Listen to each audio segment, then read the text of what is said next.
So we're finally riding one of the GOAT Power e-bikes. A lot of you guys have been talking about these bikes, on how good they are and how fast they are for the price. And we finally got our hands on one. This is the V2, this is not the V3. This is called the Power GOAT. It's a 60 volt e-bike with a 20 amp hour battery. You could get an additional battery in the back. It does not come with this. I do have a secondary battery, that's why. The bike is coming in at about $2,400, and if you want the secondary battery, you're looking at another $599, so $600. Making this bike roughly around $3,000 if you want 40 amp hours in total. Now you have a 60 volt controller down here that does 50 amps of power, and this is a quick bike. It's supposed to go around 42 to 50 miles an hour roughly, but it also depends on your weight, your terrain, where your battery level's at as well. Has really good brakes on it. Nice fenders. I did have a little bit of complaints on the fenders if you didn't see my last video, and that's the fact that I like how they cover the tire, but they're real close down here, and then they kind of get a little bit tall right here, and it's not really that connected to the tire. Like right here, I can't even put my hands in. Right here, it's just a big old gap. But I do like that we have hydraulic brakes and we have pegs in the back, adjustable suspension right here. And I love the fact that this is like a 3-seater. You could have, seriously, 3 people on this bike if you really wanted to. Or you could probably just change out the seat and put like a bag setup up here if you really wanted to. But I think what the thing is, you could really fit 2 people comfortably on this bike without feeling like smashed. The one thing I gotta say about the seat though, it kind of reminds me of a car. If you were to buy a car and you look at the back of it and the emblem is crooked, like it's off, it's not in the middle. It should have been like right here, and that would have been straight down the middle. Oh, we got turn signals too on here, and a badass headlight. Now these tires too, I gotta mention that the fronts are 4 inches and the backs are 4.5 inches wide, so they're a little bit wider in the back. And these back tires make a shit ton of noise. I did a video on it yesterday. So without further ado, we gotta do some speed tests, but first let's hit these speed bumps going full speed. Let's see how it feels. Woo! Whoa! All right. Not the most plus suspension. The seat feels decent. I'm not gonna say it's the best seat out there. It's decently soft, but compared to like the Lyric Graffiti X that I just recently rode, or even the OG Lyric Graffiti that I rode, or the Ride 1-Up Rev 1, or the DRT Ride 1-Up Rev 1, those are all actually more comfortable than the seat. The grips, I gotta say, I'm not a huge fan of. They're really big and bulky, just like the other bikes I've been reviewing. I do like that you have a hazard button up here so you can put your hazards on. You got turn signal the front and back. The back doesn't look that great. The front is very bright. Then you have your adjustments up here for your high and low beam, your turn signal right here. If you don't use the hazard, you can signal right or left. My phone right now is saying that we hit 41 miles per hour, and I weigh 170 pounds and I'm about 5'9". I have no issues sitting on this bike whatsoever, but it is a tall bike compared to the Lyric Graffiti X. That's actually a very low bike. They don't even recommend anyone getting this bike that's, I wanna say under like 5'7" or 5'8". I would say you could probably go down to, if you're not taller than 5'5", this is not gonna be the bike for you. I'm sorry, it's just not. But what the hell is going on over here? Someone lost their trash and a bumper. But right now we are hitting, this display says 44, 43, but my phone says 40. So the main display is actually off, but it's still a quick bike though. You can't go wrong, especially for the bike being $2,400. You get a 60 volt e-bike. I can see where the market is on this bike, where people are saying, why don't you just get this bike over picking up those other expensive ones? It makes total sense to me. Now, unlike a lot of other bikes that we've been getting in lately, this one has gears. So if you do want to pedal this bike, you can. I gotta say, man, that torque right off the hit, man, that is like really strong. Does this car know that it's red? They're trying to beat me or what? I think I locked this into a street race as soon as it turns green. Oh, got the jump. Let's go, baby. Let's go. All right, let's see how it does uphill. Yeah, it's definitely climbing. 29 miles an hour. Now we're kind of reaching the top, so now it's gonna start going faster. But yeah, about 28, 29 miles an hour going up the thing. Watch this jump right here. Boom. 10, 12. This says like, this is going faster than what this is, but I know this is off by like 4 or 5 miles an hour. Let's say we're doing 35 already, 36, 38, 40. This is saying like 37. So I can't really go off this display. I could probably go in there and change the wheel diameter and see how that is. Look at that. None of my other bikes that are 28 miles an hour is gonna make it through that. Like, I'm glad I got that. Now look, traffic's not behind us. I told my friend last night that road, he's a little heavier. I told him to adjust that for his riding preference, just so it doesn't bottom out. But I don't think the suspension would bottom out. It's actually very firm. It's firmer than I thought it was gonna be in the front. The back is also firm too. We do have suspension on this one. I know the older models didn't have that, but the new ones coming out now have suspension on the Power Goat, and it's not that comfortable. The seat does make up for it, I gotta say. Even though I said the seat wasn't like the most comfortable thing on the bike, I've sat on more comfortable seats. The seat is really helping with the suspension, I gotta say. Here comes another speed run. There's 40, display says 43. I'm not pedaling at all. Let me let off the throttle, let me start pedaling. Whoa, pedals, come on. Oh, wow. Huge delay in the pedals. I lost 6 miles an hour trying to wait for the pedals to come up. Now, I've noticed that when you start from a standstill, the throttle's pretty instant. But when you're moving on this bike, going about 20 to 30 or 40, there's a delay on this throttle. It's like a second delay. So let me show you this throttle real quick. So I let off, 1, 2, 3. There it goes. Yeah, so it's a little laggy. So 1, 2, 3, there it goes. So right when I let off on 3 and say, there it goes, that's how long it takes. It's about a second, maybe a second and a half delay. Let's see the pedals real quick. 1, 2, 3, we're doing 30. Oh, now 28, 27, 25. Now they're engaged. What the heck? I lost so much speed before the pedals engage. It's crazy. Let's see if we can pass this big truck. Is this the most safest thing to do? Probably not, but we're gonna do it anyway. Excuse me, sir. Here's a quick update. I've done 5.85 miles and we're doing about 37. We got the wind not going with us. It's hitting us in the face. And I'm at 91% on the battery. Oh, 90%. 64.4 volts. I'll put the chart up on the screen so you guys know, just in case that battery indicator is not correct. But love the fact that if you guys can even see it on this display, that it shows voltage. That's awesome. The fact that it shows percentage and voltage, because some people don't understand voltage. If you understand voltage, all you need to know is where your battery is at full, where it's at the halfway point, and then where it's at when it's completely dead. Then you'll know where you're actually at instead of going off some battery bars or a percentage, because sometimes they are not right. And you guys probably noticed by now, but we have our keys up here. Now, I would definitely take one of the keys off and leave them in your house so you don't lose it, or maybe put it in your pocket or something, because it's kind of annoying rattling back and forth. And I'm not a big fan of keys. I feel like someone could come up and just grab it and twist it and just take your key. I mean, it's a good safety thing, I guess, if you like store it somewhere. But I like the NFC. A lot of bike companies have been moving to the NFC chips, and I feel like that's more ideal compared to having a key, especially right here next to the throttle. It's not like it's hurting anything, it's just right in the way. I don't like looking at it. Here we go. Let's get a jump start on this traffic. I love that about this bike, the fact that it just takes the hell off from traffic and it takes them a while to catch up. Like, I'm already doing like 35 miles an hour almost, and traffic still hasn't caught up. I mean, we are coming up to another red light right now, but they never even caught up. They're probably right behind me, but yeah. That's awesome. That's a good safety thing on a bike. You might not think about it, but if you can get out of the way of traffic, it's great. As soon as traffic picks up, we at the light again, buddy. Oh, traffic's passing us again, but guess what? Red light again, buddy. You keep spending all your money on that $5 or $6 a gallon, I'll ride this thing in. Bye-bye. Oh, one thing to note is that your feet might come in contact with the fender. I was turning and my foot got stuck, so check this out. So if your foot's like this, maybe a little lower, check that out. That comes in contact. So if that fender was closer to the tire, that wouldn't be that big of a problem.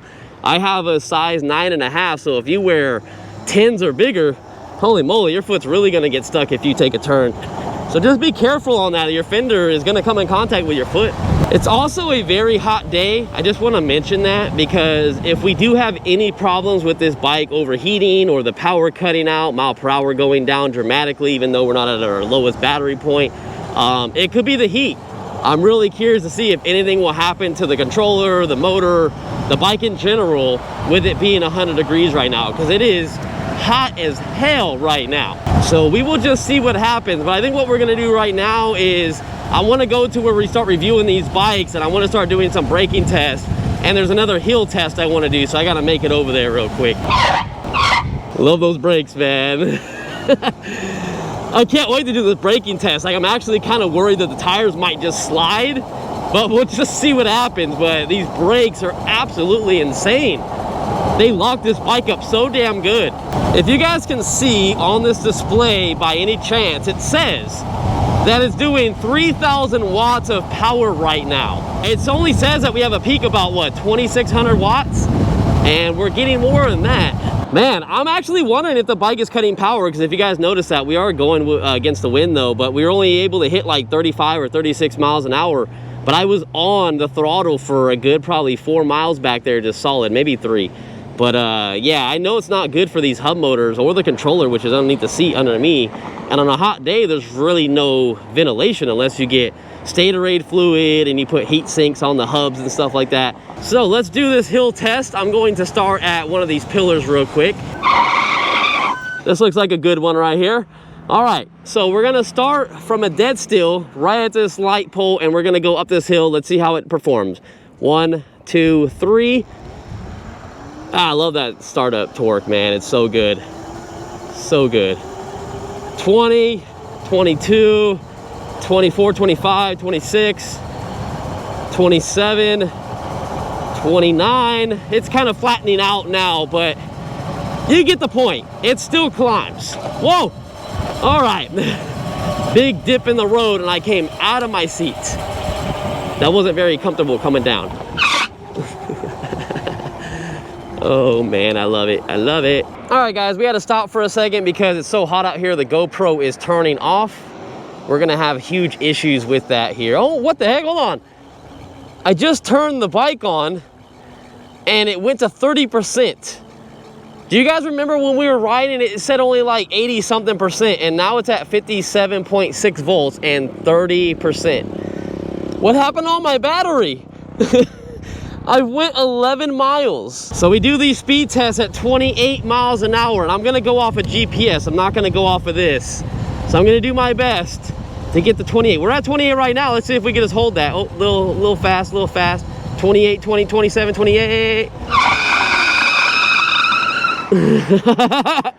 This is the most funnest bike to do a brake test on. Holy shit, look at that line. Skirt, skirt, skirt. All right, so because these tires slide so much, yes, you can air them down and get a little bit more better braking, but you're also gonna lose out on your range as well. And right now, I'm kind of iffy on the range with that one battery on what it's telling me. That's why I was telling you voltage and percentage is not always correct. So I don't know exactly what's going on yet.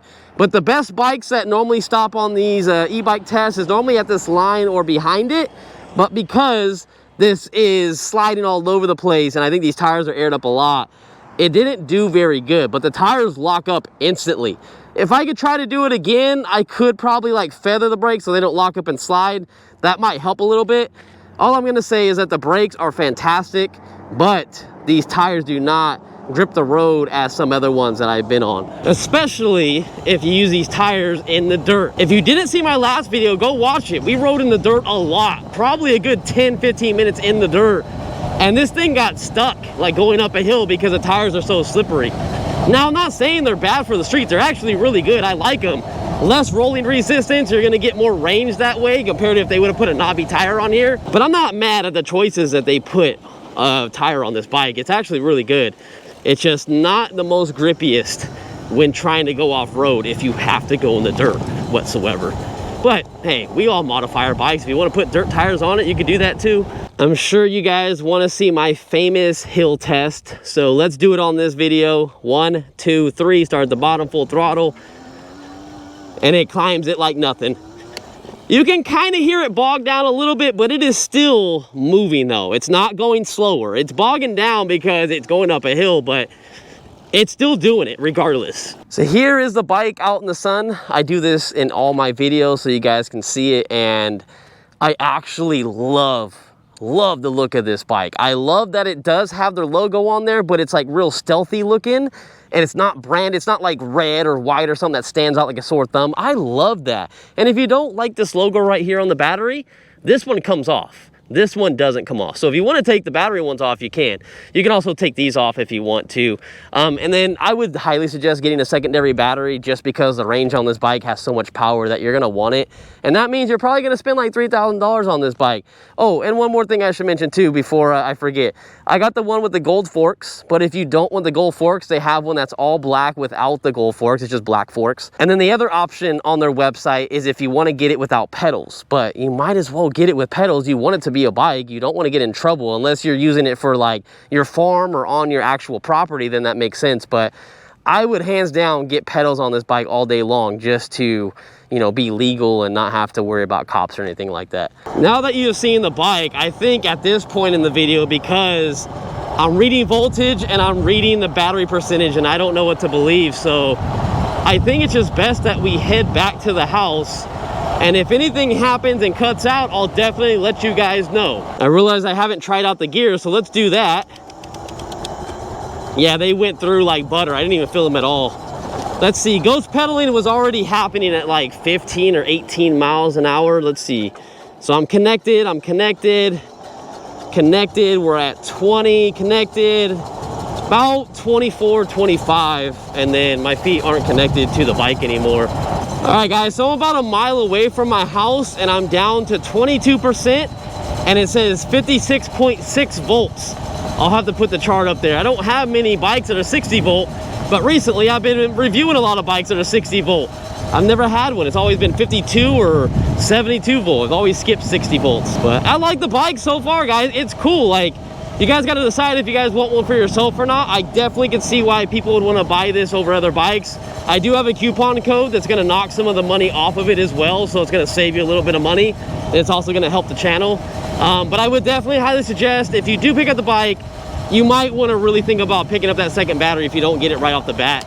And it's probably best if you just pick it up right off the bat anyways, and then just slap it on right away, and then you don't have to worry about what I'm worrying about right now, because I'm like, 21%, I don't know, I don't get it.